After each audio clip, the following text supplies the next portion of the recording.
In this video, I'm going to show you how to use the Apeman Action camera as a webcam. So let's get started.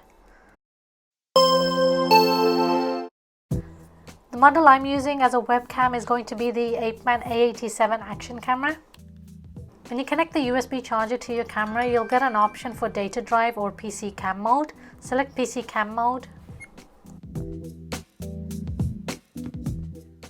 making sure that the other side of the charger is connected to your computer.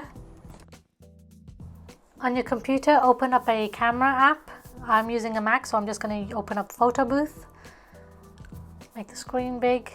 This is the laptop camera showing right now. So if I go to my menu bar and select camera, there'll be another camera name listed. So iCatch, which is what the Apeman will be under. Select that and then you'll be streaming as a webcam from the Action camera.